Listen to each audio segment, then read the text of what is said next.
it's Victoria, and today I'd like to talk about how people trust people because they have the same likes and same, requirements that they use in diet and exercise, whatever it is. Look, it's a great segue to become friends, but it doesn't mean that you have to like those people forever. I mean, there's no, rule book or anything that says you need to like somebody if they are going through the same situation you're in or if you're eating the same way. For instance, divorced people don't have to like all divorced people and hang out with all divorced people because they're divorced.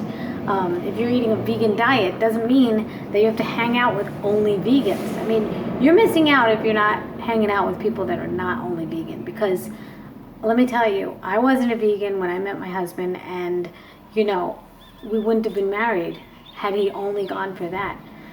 There's so much more to life and so much more to a person than what their one thing is. Like, in other words, you don't have to trust people just because they're vegan. If you're vegan, it doesn't jive well with me when I hear that people are just so trusting with other vegans because they're vegan. Meanwhile, 99.9% of vegans weren't vegan before they were vegan. So, I mean, there's just like a small percentage on the planet that are vegan from birth. And you don't even see those vegans judging because there's more understanding out there. They're actually a little bit more peaceful.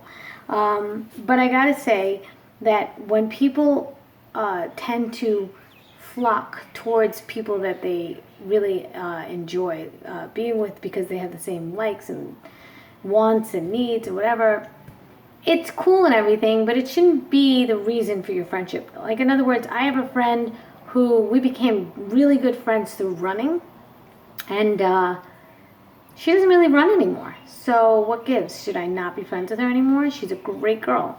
See, that was the segue into our friendship, but it doesn't mean that I'm not going to like her anymore because she's not a runner. You have to really, truly be true to yourself and true to your friends and know that there's more to them than certain little things that you liked about them in the first place and that you had in common with them. I think that's the word I was looking for.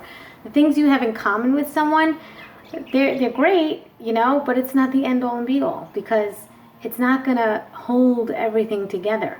That shouldn't hold your friendship together or a marriage together. It shouldn't be the reason for it anyway.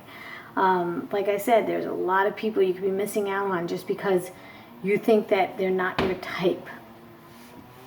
I mean, having likes and dislikes and the same, things in common are great, but, you're with yourself 24/7. So you can hang out with yourself and really enjoy that too.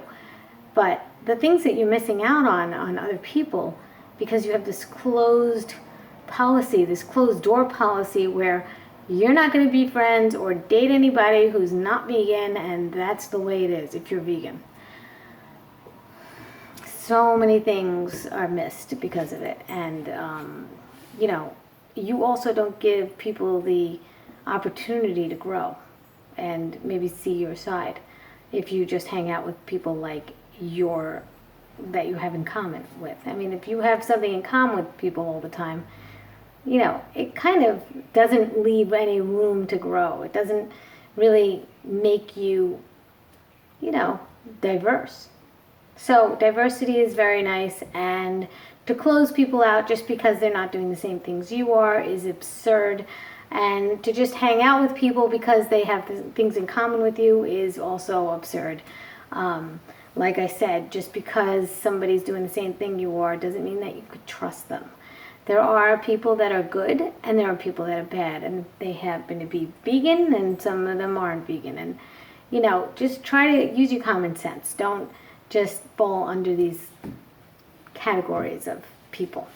We're not categories. We just like certain things at certain times in our lives, and sometimes they change. And that shouldn't be an issue. There should always be a core reason why you like somebody. All right, well, that's my message today. Take care, everyone. Bye.